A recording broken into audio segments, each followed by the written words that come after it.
The moment I saw their eyes, I knew my life was over. Not because I was being threatened. Not because of a rival family or a betrayal.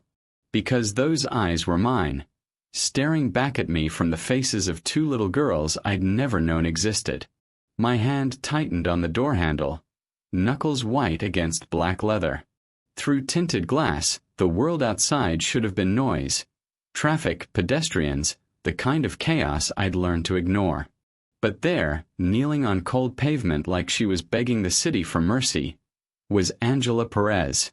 And beside her stood two small girls in pale yellow dresses, holding hands, their faces turned toward the street. Toward me. "Emilio, darling, you're not listening to a word I'm saying." Melinda's voice drifted through the car, light and practiced, the tone of someone who'd never had to fight for anything. She was talking about our engagement dinner, the flowers, the venue, which politicians to seat near the windows. I wasn't listening. If this story makes your heart race, show us some love with a like and share it with someone who believes in second chances, and drop in the comment where you are watching from. Don't forget to subscribe for more stories that remind us hope and love. I was staring at the ghost of a woman I'd tried to forget and the children who had my face. 30 minutes earlier, the afternoon had been unremarkable. I'd left a meeting where 3 men agreed to terms they didn't want to agree to because disagreeing with me wasn't an option. Melinda had been waiting in the lobby, perfectly composed and red, her hand sliding into mine like we were actors in a play about people who had normal lives. We'd gotten into the car. She'd started talking. I'd responded at the right moments. Everything was exactly as it should be. Then my phone buzzed. A message from Carlo, one of my men who handled surveillance. Possible ID match. Woman and 2 minors. 5th and Madison. Looks like the Perez file. I stared at the screen. Angela Perez hadn't been in a file for 4 years. She'd been a memory I'd locked away after she vanished without a word, without a trace, without giving me the chance to protect her or bury her depending on what she'd done. I assumed betrayal. I had to. In my world, people who disappear either sold you out or ended up dead. I told myself the text was a mistake. I told my driver to take Madison anyway. When we turned onto the street, traffic thickened into a slow crawl. Melinda didn't notice, scrolling through her phone, smiling at something that didn't matter. I adjusted my cufflinks, rolled my shoulders, glanced out the window like I was bored. And then I saw her. Angela. She knelt on the sidewalk, one hand stretched toward strangers who walked past without looking. Her clothes were worn, thin jacket, faded jeans, scuffed shoes. Her hair pulled back in a way that made her look like someone I didn't recognize. Like survival had stripped away everything soft. But it was her. And standing beside her were 2 little girls. Identical twins. Pale yellow dresses that looked too clean for the dirt around them. Small hands clasped together. Wide, watchful eyes scanning the crowd like they'd been taught to notice danger. One of them turned her head. She looked directly at the car. Directly at me. And I stopped breathing. Her eyes. Dark. Sharp. Storm-colored. My eyes.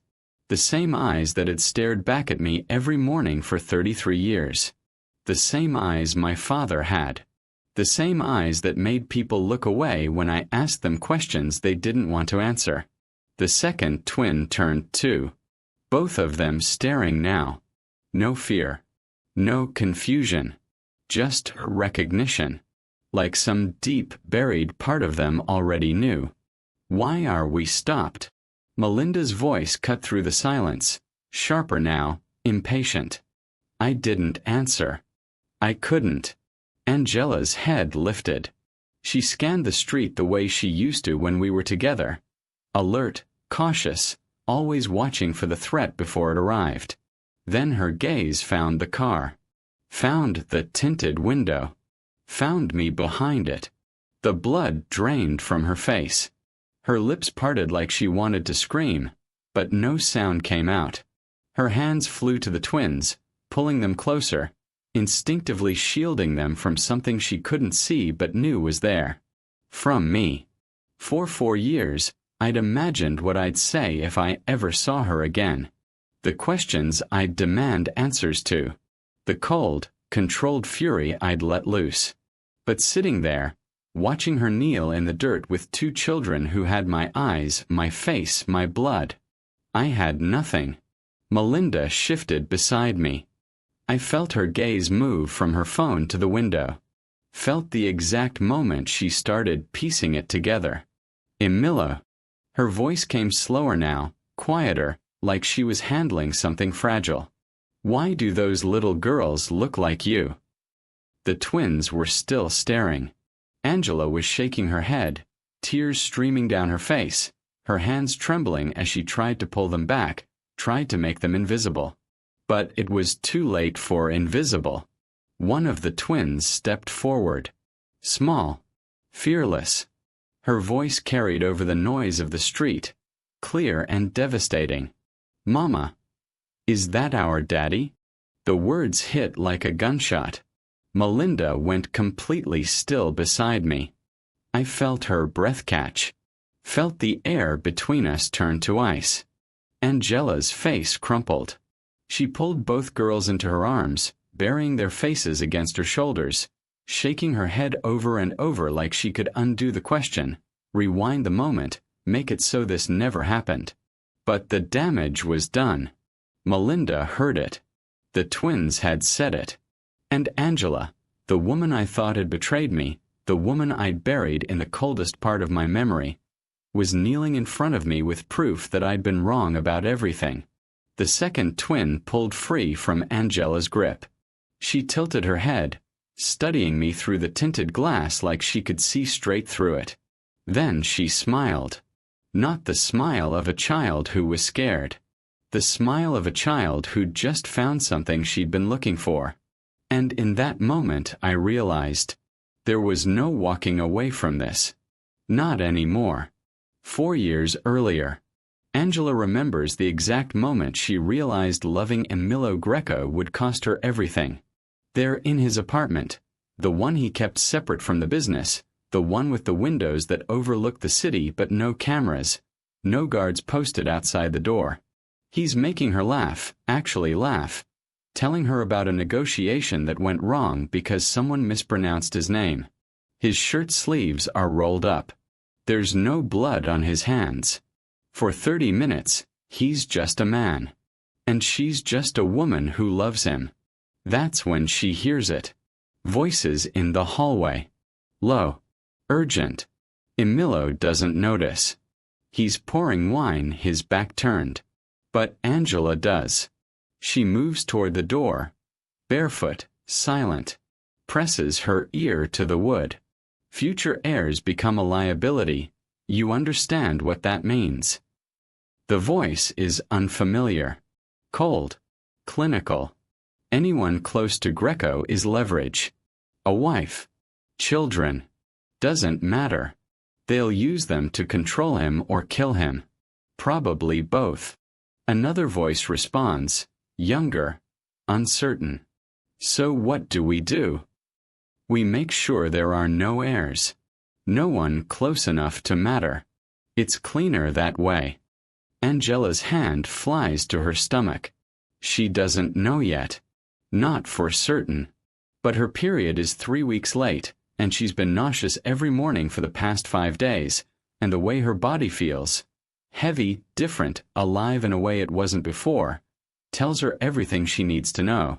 She's pregnant. And she just heard 2 men discuss eliminating Emilio's future children like they were discussing the weather. She steps back from the door. Emilio turns, wine glass in hand, smiling. You okay? She lies. I'm fine. That night, she takes a pregnancy test in a gas station bathroom 3 miles from his apartment. 2 lines. Positive. She stares at the plastic stick, hand shaking, and knows exactly what she has to do. 3 days later, Angela Perez disappears. No goodbye. No note. No explanation. She leaves in the middle of the night with one suitcase and the clothes on her back. She doesn't go to friends. Doesn't call family. She knows Emilo's reach. She knows how he finds people. So she becomes no one. She changes her name on paper, finds work that pays cash, rents a room in a building where no one asks questions. She cuts her hair. Stops wearing the jewelry he gave her. Stops being the woman Emilio Greco loved. Because if she stays, those men will find her. And they'll kill what's growing inside her. 6 months later, Nora and Della are born in a clinic where the nurses don't ask for ID. Angela holds them both, one in each arm, and cries so hard she can't breathe.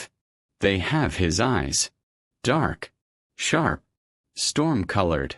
The eyes that will make them targets if anyone ever connects them to him. She makes a rule that night, whispered over their tiny sleeping bodies. Never say his name. Not out loud. Not ever. The years that follow are brutal. Angela works 3 jobs. Cleaning offices at night. Serving breakfast at a diner. Washing dishes in restaurant kitchens where the managers don't care if she's too tired to stand. She moves every 8 months. Different neighborhoods. Different cities. Always watching. Always afraid. The twins grow up in apartments with peeling paint and neighbors who shout through walls. They learn to be quiet. To stay close.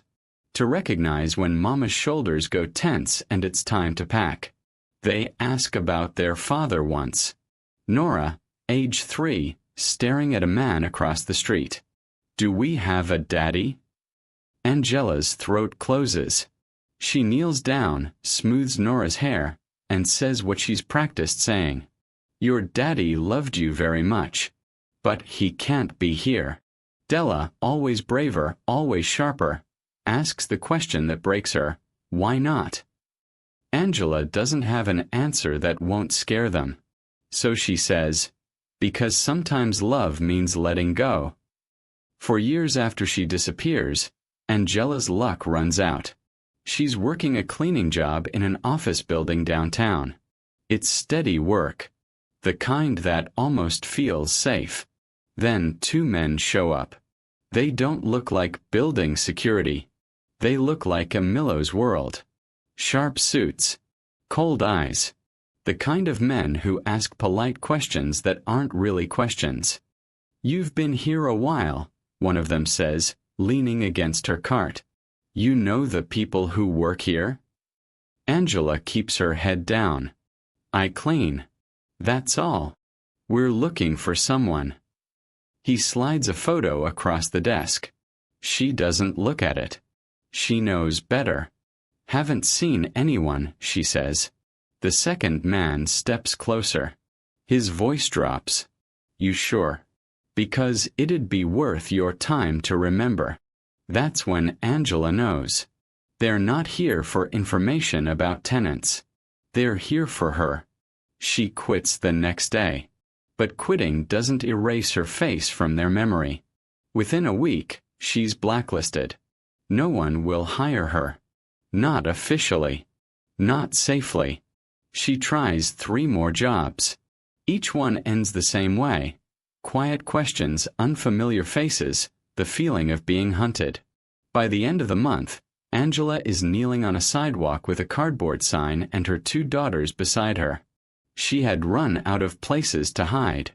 Emilio Greco doesn't do weakness. He's built a reputation on precision, on fear, on the kind of control that makes men twice his age lower their eyes when he enters a room. He doesn't flinch, doesn't hesitate, doesn't let emotion cloud judgment. People call him cold. He calls it survival. For 15 years, he's run an empire built on the understanding that attachment is a weapon someone else will use against you. So he doesn't attach, doesn't let anyone get close enough to matter. He learned that lesson the hard way. Angela Perez taught him. When she vanished 4 years ago, Emilio told himself it was betrayal. It had to be. People don't just disappear unless they're running from something or running to someone else. And Angela had access. She knew things. Faces.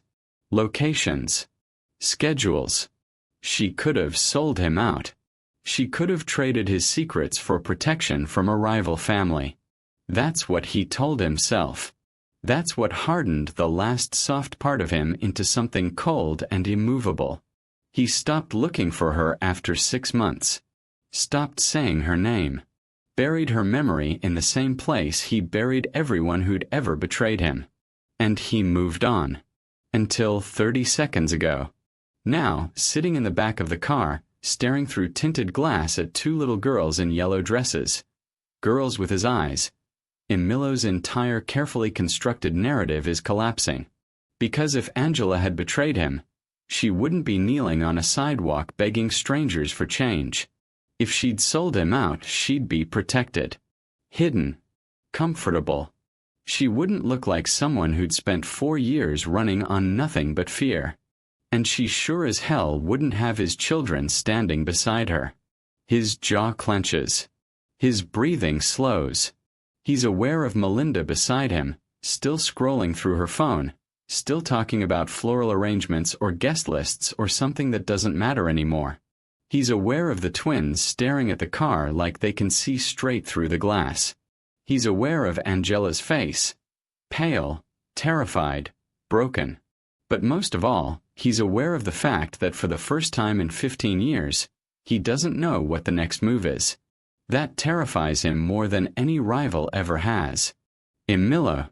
Melinda's voice cuts through the noise in his head. He doesn't look at her. Can't. Emilio, she says again, quieter now, and he feels her shift in the seat. Feels her gaze move from her phone to the window. Feels the exact moment she sees what he's seeing. The silence stretches. Then, carefully, like she's defusing a bomb. Why do they look like you? The question lands like a knife between his ribs. He still doesn't answer. Melinda leans forward slightly, her voice dropping to something softer, more dangerous. Those girls. The ones standing next to that woman. They have your eyes. Emilio's hand tightens on the door handle. Stop the car, he says. His driver glances in the rearview mirror, confused. Sir. I said stop the car. The driver's foot hits the brake. The Mercedes rolls to a halt in the middle of traffic. Horns blare behind them. In the front seat, Carlo, his head of security, tenses. His hand moves toward his jacket. Toward the gun Emilio knows is there. Boss. Carlo's voice is tight. Alert. What's wrong? Emilio doesn't answer. He's staring at Angela. At the way her hands are shaking. At the way she's pulling the twins closer, like she can shield them from him. Like he's the danger. Maybe he is. Melinda's hand touches his arm. Light. Controlled. Emilio. Talk to me. He finally looks at her. Melinda Johnson is everything Angela wasn't. Polished. Composed. Born into wealth and trained to navigate power without flinching. She doesn't ask questions she doesn't already know the answer to. Which means she's already figured it out. Who is she? Melinda asks. Emilio's throat tightens. Someone I thought was gone. And the children? He doesn't answer. Doesn't need to. Melinda's gaze moves back to the window. Back to the twins. She's quiet for a long moment, and when she speaks again, her voice is colder. How long have you known? I didn't. You didn't know. She laughs, but there's no humor in it. Emilio, those girls are 4, maybe 5 years old. They look exactly like you. You're telling me you didn't know. I didn't. The words come out harder than he means them to. Carlo twists in his seat, eyes sharp. Boss, we need to move. Traffic's backing up. People are staring. Emilio ignores him. One of the twins, he doesn't know which one yet, steps forward. Away from Angela. Toward the car. Angela grabs for her, panic written across her face. But the girl slips free. She walks right up to the tinted window, presses her small hand against the glass, and stares. Not with fear. With curiosity. With recognition. Emilio feels something crack inside his chest. Melinda exhales slowly beside him. You need to decide what you're going to do. Right now. I know. Do you? Her voice sharpens. Because in about 10 seconds, someone's going to take a picture. Post it online. And then everyone in the city is going to know that Emilio Greco has children he didn't know about. Carlo's voice cuts in, urgent now. Boss. We need to go. Now. Emilio's hand moves to the door handle. Melinda's hand closes over his wrist. Don't. He looks at her. Don't, she repeats. Not like this. Not in the middle of the street. You walk out there now and you lose control of the narrative. You lose control of everything. She's right. He knows she's right. But the little girl is still standing there. Hand pressed to the glass. Eyes locked on his. Waiting. For the first time in years, Emilio Greco didn't know what to do. Emilio opens the door. It's slow. Deliberate. The kind of movement that draws attention even when you don't want it to. The sounds of the city rush in. Horns, voices, the hum of 100 lives intersecting at the wrong moment. He steps onto the pavement, his polished shoes hitting concrete with a finality that feels like a decision he can't take back. Behind him, Melinda's voice is sharp. Emilio, don't. But he's already out. The door closes behind him with a soft click that might as well be a gunshot. Everything stops. Not literally. Traffic still moves. People still walk. But in the space between Emilio and the sidewalk where Angela kneels, time fractures into something slow and terrible. Angela sees him. Her entire body goes rigid. The color drains from her face so fast it's like watching someone bleed out. Her hands, already shaking, start trembling violently. She pulls both twins closer, instinctively, desperately, like she can still make them invisible. Like she can still undo this. No, she whispers. No, no, no. But it's too late. One of the twins, the bolder one, the one who stepped toward the car first, pulls free from Angela's grip. She doesn't run. Doesn't hide. She stares. Her sister does the opposite. She buries her face in Angela's shoulder, small hands clutching fabric, trying to disappear into her mother's body. Emilio takes another step forward. Pedestrians start to notice. A woman in a business suit slows, glancing between Emilio's expensive clothes and Angela's worn jacket. A man with a briefcase stops mid-stride, watching. A teenager pulls out his phone. This is exactly what Melinda warned him about. Public. Messy. Uncontrolled. But Emilio doesn't stop. He's 5 feet away now. Close enough to see the tears streaming down Angela's face. Close enough to see the dirt on her knees. Close enough to see the way the twins' yellow dresses are clean but fraying at the edges. Close enough to see that she's been surviving. Barely. Angela. His voice comes out rougher than he means it to. She flinches like he hit her. Please, she chokes out. Please don't. Don't what? Don't do this. Not here. Not in front of them. The twin who's staring, the brave one, tilts her head, studying him with an intensity that's unnerving. She's too young to look at someone like that. Too young to have eyes that sharp. But she does. Because they're his eyes. Who is he, Mama? The girl asks. Angela's face crumples. No one. He's no one. We need to go. But the girl doesn't move. She steps closer to Emilio instead. You were in the car, she says. Not a question. A statement. Emilio doesn't know what to say. He's faced down killers, negotiators, rivals who wanted him dead. He's stared at men twice his size and made them beg. But a 4-year-old girl with his eyes is dismantling him with 6 words. Behind him, the car door opens. Melinda steps out. Her heels click against the pavement. Sharp, controlled, the sound of someone who's decided to stop letting this happen to her and start managing it. She stands beside Emilio, posture perfect, expression unreadable. And she listens. The second twin lifts her head from Angela's shoulder. She looks at Emilio, then at Melinda, then back at Emilio. She's quieter than her sister, softer, but when she speaks, her voice carries.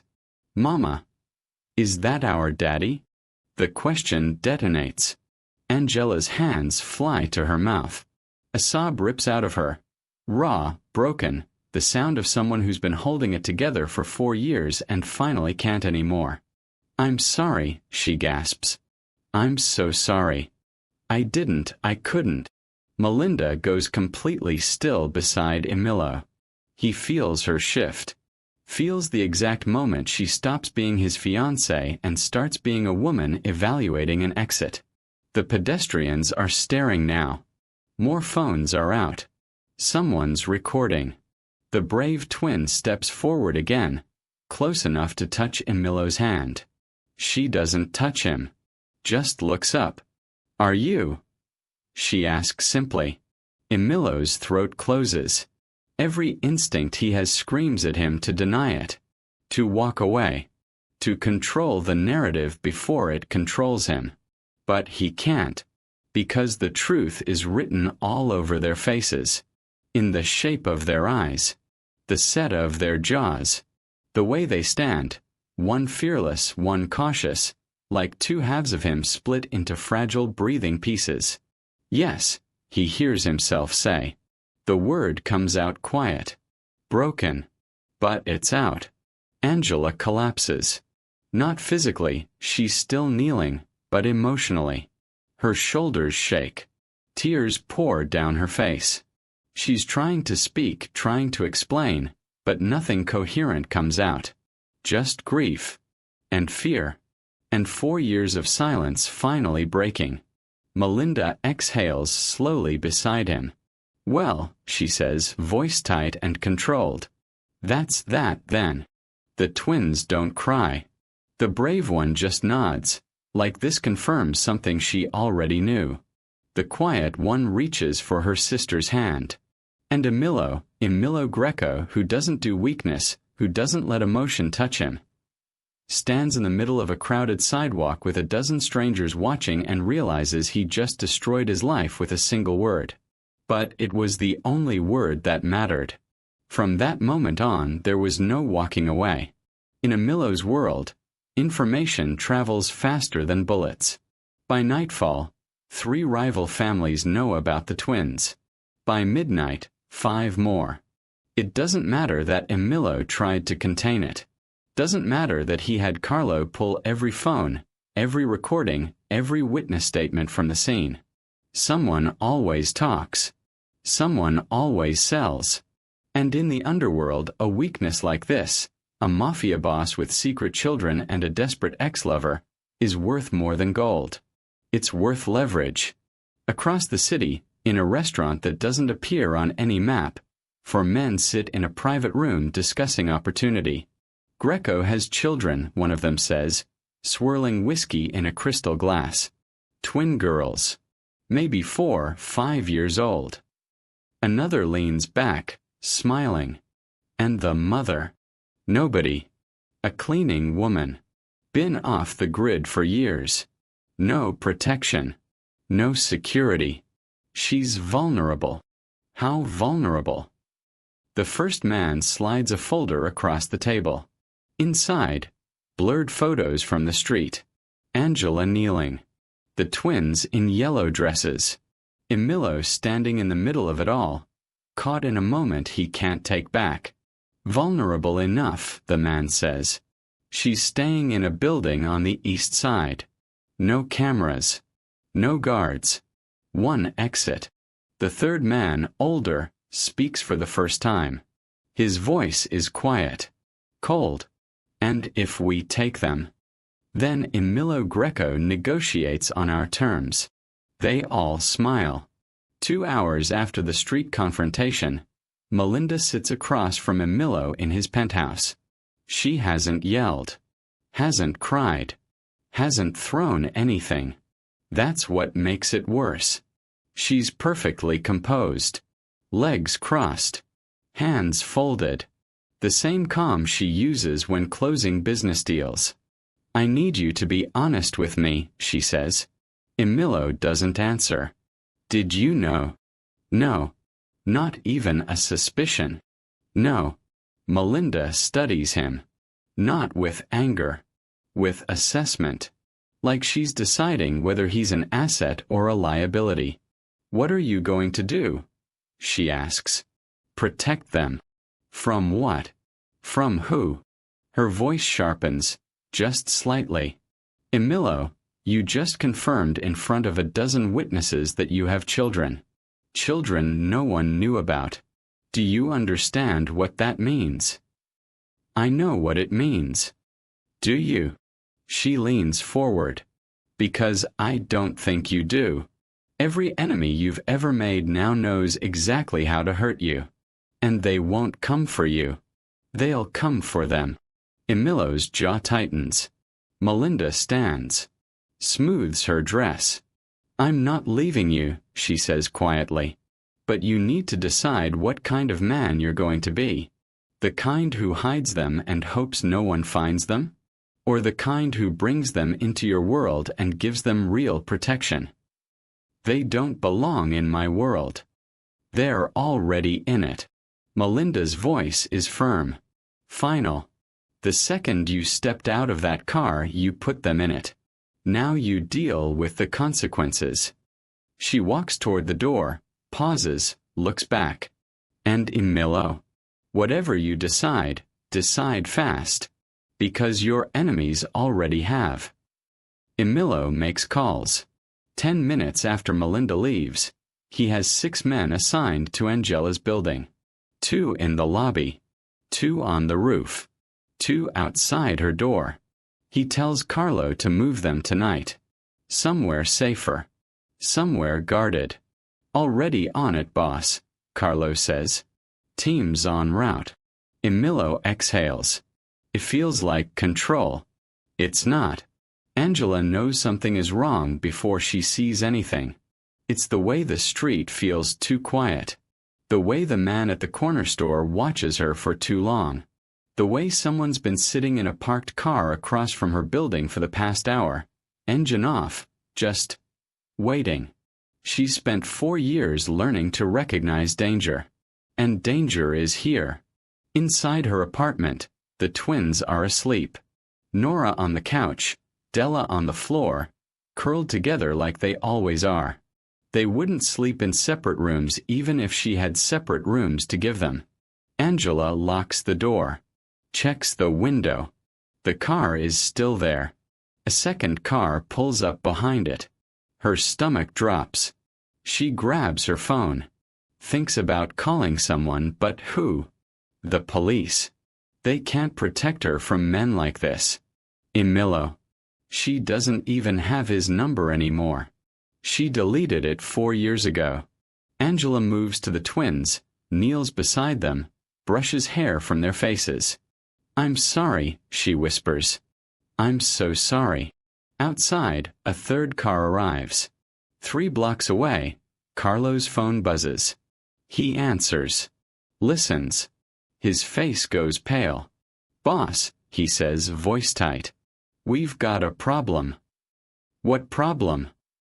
Our guys aren't responding. The ones we sent to Angela's building, they're not picking up. Emilio goes cold. What do you mean they're not picking up? I mean someone got to them first. Silence. Then Emilio's voice, low and deadly. Get everyone. Now. Angela doesn't hear them until it's too late. The door doesn't break down. It opens. Quietly. Professionally. 3 men step inside. They don't wear masks. Don't bother hiding their faces. Because they don't plan to leave witnesses. Angela backs toward the twins, body shaking, hands raised. Please, she whispers. Please, they're just children. One of the men smiles. That's exactly why we're here. They were coming. Angela doesn't scream. She can't. Terror locks her throat shut as 3 men step into her apartment. Their faces calm, their movements practiced. They've done this before. One of them closes the door behind him. Softly. Like they have all the time in the world. Please, Angela chokes out, positioning herself between the men and the couch where the twins sleep. Please, I'll do anything. We know, the lead man says. He's older, gray at the temples, eyes dead. That's why we're here. Behind her, Della stirs. Her small voice, confused and sleepy. Mama. The sound breaks something in Angela. She lunges. Not at the men. She's not stupid enough to think she can fight them. At the lamp on the side table. She grabs it, swings it with everything she has. It connects with the nearest man's shoulder. Glass shatters. He barely flinches. Angela, the gray-haired man, sighs. Don't make this harder than it needs to. He stops. Because from the shadows near the window, a figure steps forward. Tall. Silent. Dressed in black. Emilio. The men freeze. You're in my way, Emilio says quietly. His voice doesn't rise. Doesn't need to. The gray-haired man's hand moves toward his jacket. He doesn't make it. What happens next is brutal. Emilio moves like violence is a language he was born speaking. Fast, efficient, no wasted motion. The first man reaches for his gun. Emilio's already there. He catches the man's wrist, twists it with a crack that echoes through the apartment. The gun clatters to the floor. Emilio drives his elbow into the man's throat. The man drops, gasping, clawing at his crushed windpipe. The second man charges. Mistake. Emilio sidesteps, grabs the back of the man's head, and slams it into the wall. Once. Twice. The drywall cracks. The man collapses in a heap of blood and broken teeth. The gray-haired man finally gets his gun out. Aims it at Emilio. Emilio doesn't stop moving. He closes the distance before the man can pull the trigger, knocks the gun aside, and drives his fist into the man's ribs. Something breaks. The man doubles over, wheezing. Emilio catches him by the throat, lifts him off the ground. Who sent you? Emilio's voice is low, deadly calm. The man gasps for air, clawing at Emilio's hand. Who? Sent. You. C. Castellano. Emilio's grip tightens. Tell him I'm coming. He throws the man across the room. The man crashes into the kitchen counter, collapses, and doesn't get up. Silence. Angela is pressed against the wall, both twins clutched in her arms. Della's crying. Nora's eyes are wide, shocked, staring at the destruction. At Emilio. At the bodies on the floor. Emilio turns, and for a moment, just a moment, Angela sees something she's never seen before. Fear. Not of the men. Of what the twins just saw. Are they hurt? He asks, voice rough. Angela shakes her head, unable to speak. Emilio steps over the unconscious men, moves toward them slowly, like approaching something fragile that might break. He kneels. I level with the twins. Nora stares at him. Della buries her face in Angela's shoulder. I'm sorry, Emilio says quietly. I'm sorry you had to see that. Nora's small voice trembles. You hurt them. Yes. Are you going to hurt us? The question lands like a physical blow. Emilio's jaw tightens. No. Never. Then why were they here? Emilio doesn't have a good answer. Behind him, the door opens. Carlo and 6 armed men flood in, weapons drawn, ready for a fight that's already over.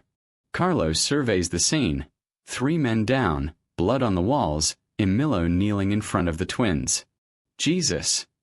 Carlo breathes. Emilio stands. Get them out of here. All 3 of them. Secure location. No one knows where. No one. Boss. Now. Carlo nods, starts barking orders. Emilio turns back to Angela. She's still shaking, still holding the twins so tight it must hurt. I'll fix this, he says. Angela's voice cracks. You can't fix this. They know. Everyone knows. I'll fix it. How? Emilio's expression hardens. By making sure everyone understands what happens if they try again. An hour later, the gray-haired man wakes up in a warehouse on the docks. He's zip-tied to a chair. Blood drips from his mouth. Every breath hurts. Emilio stands in front of him, sleeves rolled up, knuckles bruised. Behind Emilio, 12 of his most trusted men. Armed. Silent. Waiting. You're going to deliver a message, Emilio says. The man spits blood. Go to hell. Emilio doesn't flinch. Tell Castellano. Tell everyone. My daughters are off limits. Their mother is off limits. Anyone who even looks at them wrong disappears. You can't protect them forever. Emilio leans down, voice dropping to something cold and final. I don't need forever. I just need long enough to bury anyone stupid enough to try. He straightens. Nods to Carlo. Carlo cuts the zip ties. The man stumbles to his feet, clutching his ribs. Go, Emilio says. While you still can. The man limps toward the exit, every step agony. At the door he stops. Looks back. Emilio's voice follows him into the night. Quiet and absolute. Touch them again, and there will be nothing left of you. Melinda is waiting for him when he gets back. Not in the living room. Not on the balcony where she usually goes to think. In his office. Sitting in his chair. The lights are off except for the desk lamp, casting her face in sharp angles.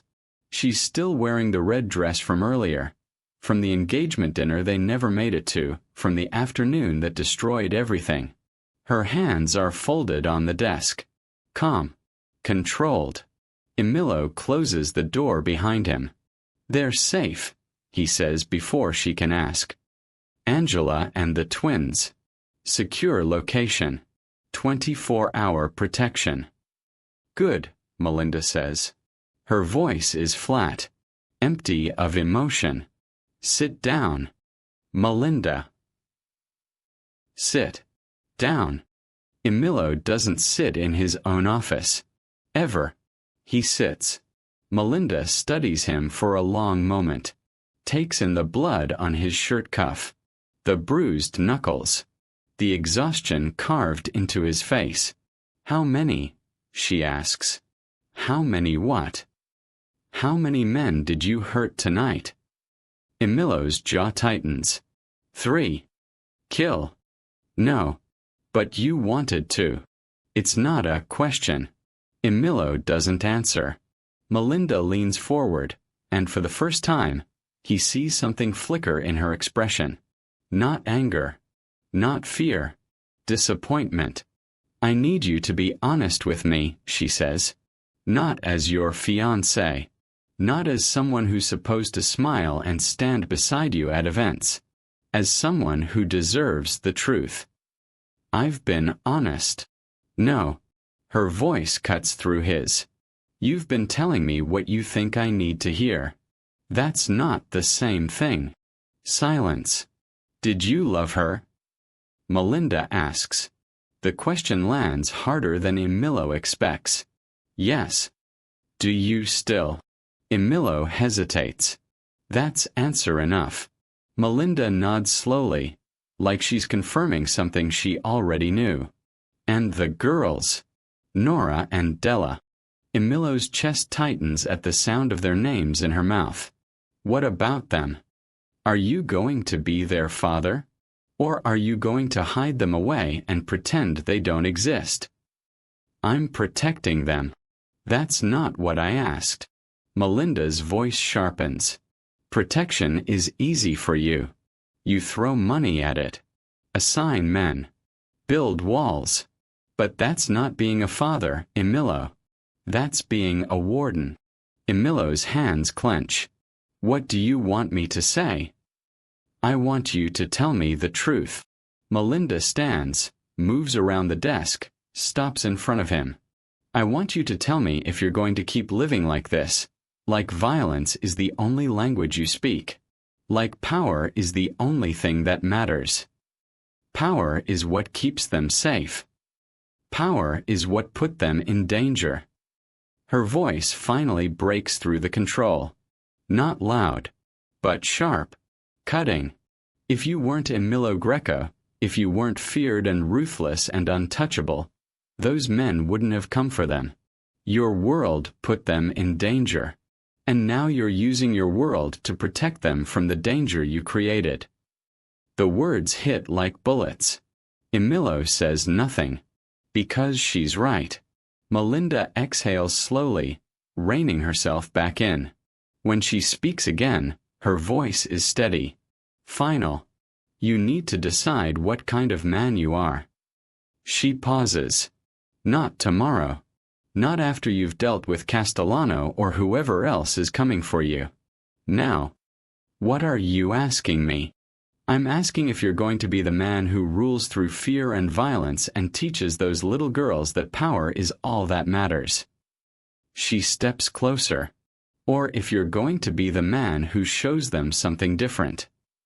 Emilio looks up at her. You think I can be that man? I don't know, Melinda says honestly. But I know you have to try. And if I can't, then you'll lose them. Not because someone takes them from you. Because they'll grow up and realize their father is a monster. The word hangs in the air. Monster. Emilio's throat tightens. You think that's what I am? Melinda's expression softens. Just slightly. I think you've done monstrous things. But I also think you walked into that apartment tonight to protect two little girls you barely know. I think you're capable of more than you've let yourself become. She moves to the door. Stops. Doesn't turn around. I'm not leaving you, Emilio. But I'm not marrying a man who thinks fear is the same thing as love. Then what do you want? I want you to change. She looks back. Not for me. Not for Angela. For Nora and Della. Because they deserve a father who's more than a weapon. Emilio's voice cracks. I don't know how to be that. Then learn. Melinda opens the door. And Emilio. She pauses in the doorway. Figure it out fast. Because the next time someone comes for them, your reputation won't be enough. She leaves. The door closes softly behind her. Emilio sits alone in the dark, the weight of her words crushing him. For 15 years, he built an empire on fear, on violence, on the understanding that power was the only thing that mattered. But sitting there, blood still drying on his hands, he realizes something that terrifies him more than any rival ever has. Power was no longer enough. The safe house is in the suburbs. 20 minutes outside the city. Gated community. Private security. The kind of place where neighbors don't ask questions because everyone has something to hide. Angela and the twins arrive at dawn. The house is too big. Too clean. Too far removed from the cramped apartments and peeling wallpaper they've known their entire lives. Nora walks through the rooms, touching everything like she's afraid it'll disappear. Della stays close to Angela, silent, watching the armed men positioned at every entrance. "You're safe here," Carlo tells Angela. "No one gets in without clearance."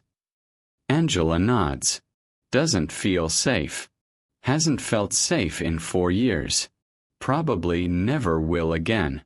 2 weeks after the attack, Emilio starts making calls. Not the usual kind. Not negotiations or threats or territorial agreements. Different calls. "Castellano," Emilio says when the man answers. "The deal we had. It's done." Silence on the other end. "You're backing out?" Castellano's voice is careful. Wary. "I'm restructuring. Anyone tied to trafficking, exploitation, anything involving children. I want them out. Cut ties or I cut you out. That's a lot of money you're walking away from." "I don't care about the money." "Since when?" "Since now." Emilio's voice drops. "Spread the word. Anyone who profits off children isn't working with me. Anyone who targets families to settle debts isn't working with me. And anyone who has a problem with that can say it to my face." He hangs up. Makes the same call 12 more times over the next 3 days. Some people argue. Some people threaten. Emilio doesn't negotiate. By the end of the week, 3 alliances are dissolved. 2 partnerships terminated. One man who refused to comply disappears quietly and is never seen again. The message is clear.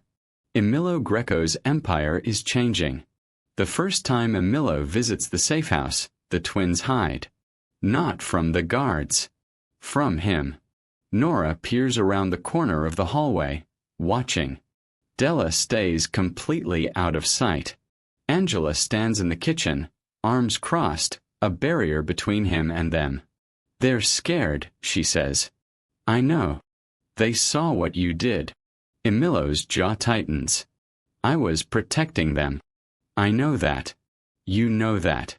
Angela's voice softens. "But they're 4 years old, Emilio. All they saw was violence." He has no response to that. Angela sighs. Steps aside. "You can try. But don't expect them to run into your arms." Emilio moves slowly into the living room. Nora's still watching from the hallway. He kneels. Makes himself smaller. Less threatening. "Hi," he says. Nora doesn't answer. "I brought something." He holds up a small bag. "Your mom said you like books." Nora's eyes flicker to the bag. "Can I show you?" After a long moment, Nora steps forward. Just one step. Emilio pulls out a picture book. Sets it on the coffee table between them. Nora edges closer. Looks at the cover. "Do you want me to read it?" Emilio asks. "You know how to read?" Nora's voice is small but skeptical. Despite everything, Emilio almost smiles. "Yes." "Prove it." So he does. He sits on the floor, opens the book and reads. Nora sits 3 feet away. Listening. Not trusting. But listening. Della never comes out. 3 weeks later, Emilio shows up at the elementary school Angela enrolled them in. He doesn't go inside. Just parks across the street. Watches through the fence as Nora and Della line up with the other children. Their matching backpacks too big for their small frames. A teacher says something. Nora laughs. It's the first time Emilio's seen her laugh. His chest tightens. He stays until they go inside. Then leaves before anyone notices. He comes back the next day. And the next. Never approaching. Never interfering. Just watching. Making sure they're safe. Angela finds him there on the 4th day. She taps on the car window. Emilio startles, something that never happens, and lowers it. "You know this looks creepy, right?" Angela says. "I'm making sure they're protected. You have 6 men doing that already." "I know." Angela studies him. There's no anger in her expression, no fear, just exhaustion, and something softer, something that might eventually be forgiveness. You can come inside, you know, she says quietly. To the house. You don't have to sit in your car and watch them from a distance. They're still scared of me. They're getting used to you. Angela pauses. Nora asked if you were coming back to read again. Emilio looks at her. She did. Don't get excited. Della still hides when you show up. It's going to take time. I have time. Angela's expression softens. Do you? Because the Emilio I knew didn't do patience. He did control. I'm trying to be different. I can see that. She steps back from the car. It's strange, you know, seeing you like this. Like what? Like someone who's learning how to care more than he's learning how to win. She walks back to her own car, pauses before getting in. Thursday, she calls back. Come for dinner.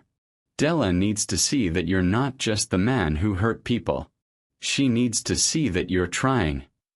Emilio nods. Can't speak. Angela drives away. Emilio sits in silence, watching the school, and realizes something that should have been obvious years ago. Being feared was easy. Being a father was not.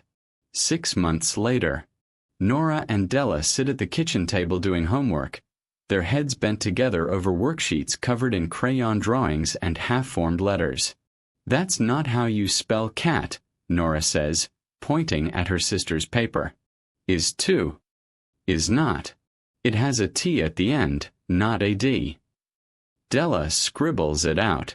Tries again. Angela watches from the doorway, coffee cup warming her hands, and thinks about how normal this is. How impossible it seemed 6 months ago. The twins have friends now. Birthday party invitations taped to the fridge. School projects covering the dining table. Laughter that doesn't sound afraid anymore. They're thriving.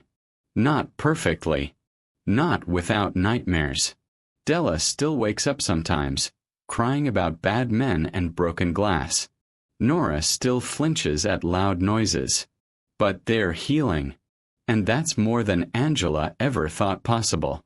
Emilio hasn't disappeared. He's still Emilio Greco. Still feared. Still running an empire that operates in shadows. But he's different. He shows up on Thursdays for dinner. Sits at the table with Angela and the twins, awkward and uncertain, learning how to talk about school projects instead of territory disputes. He reads to them before bed when they let him. Nora's started requesting him specifically. Della still keeps her distance but doesn't hide anymore. He doesn't push. Doesn't demand. Just shows up. Consistently. Quietly. Being present in a way he's never been present for anything that didn't involve power or survival. Last week, Della handed him a drawing. Stick figures. A woman, 2 girls, and a tall man standing beside them. That's us, she said, then ran away before he could respond. Emilio kept the drawing. It's in his office now. Framed. Next to contracts worth millions and files on men who'd kill him given the chance. Melinda comes to dinner sometimes. Not often. Not every week. But enough. She and Emilio never rescheduled the engagement party. Never talked about wedding dates or venues or the future they'd planned. But she didn't leave. She redefined. I'm not trying to be their mother, Melinda told Angela one evening while the twins played in the next room. That's your role. But I can be something. If you'll let me. Angela studied her. This polished, controlled woman who could have walked away and didn't. What do you want to be? Angela asked. Melinda smiled. Small. Genuine. Honestly. I'm still figuring that out. Now she shows up with books for the twins. Helps Nora with math homework. Sits beside Emilio at the table and doesn't pretend this is what she imagined her life would look like. But she's here. And that matters. Today is the spring festival at the twin school. Emilio stands outside the gates, hands in his pockets, watching parents and children flood the playground. Balloons, face paint, the smell of popcorn and cotton candy. Carlo stands 10 feet away, watching, always watching. But for once, Emilio isn't thinking about threats. He's watching the crowd for two small figures in matching yellow dresses. Then he sees them. Nora spots him first. Her face lights up. She grabs Della's hand, points. They run. Not away from him. Toward him. Emilio's breath catches. They crash into him, Nora first, then Della, wrapping small arms around his legs, talking over each other about the games they played and the prizes they won. "Did you see us?"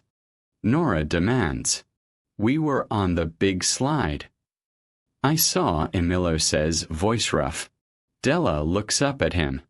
"Are you staying?" "If you want me to." "We want you to," Nora says firmly. Della nods. Angela approaches, carrying a bag of their things, Melinda beside her. They both stop when they see the twins clinging to Emilio. Angela's eyes water. Melinda's expression softens. Emilio kneels. I level with his daughters. "I'm proud of you," he says quietly. "Both of you." "Why?" Della asks. "Because you're brave. Because you're kind. Because you're everything I'm not." Nora frowns. "That's not true." "It is." "No." Nora's voice is certain. Stubborn. "You're brave too. And you protect us. That's kind." Emilio doesn't know what to say. So he just pulls them close, holds them, and lets himself believe for one quiet moment that he's doing something right. That evening, after the twins are asleep, Emilio stands on the porch of the safe house. The city glitters in the distance. The empire he built. The power he wielded. It's still there. Still his. But it doesn't define him anymore. Angela steps outside, wraps a sweater around her shoulders. "They asked if you're coming to their recital next week," she says. "I'll be there." "You sure?" "I know you have." "I'll be there." Angela nods. Quiet. Then, "Thank you." "For what?" "For trying. For showing up. For being more than I thought you could be." Emilio's throat tightens. "I'm not good at this," he admits. "No," Angela says softly. "But you're learning. And that's enough." She goes back inside. Emilio stays on the porch, watching the city, thinking about legacy. About the empire he built on fear and the daughters he's learning to raise with something softer. About silence and secrets and the cost of both. About how power used to be everything. And how it's not anymore. For the first time, Emilio Greco wasn't ruling the city. He was protecting his future. Thanks for watching till the very end. If this story moved you, hit like, subscribe, and share your thoughts in the comments. I'll be dropping another unforgettable story tomorrow, so make sure you don't miss it.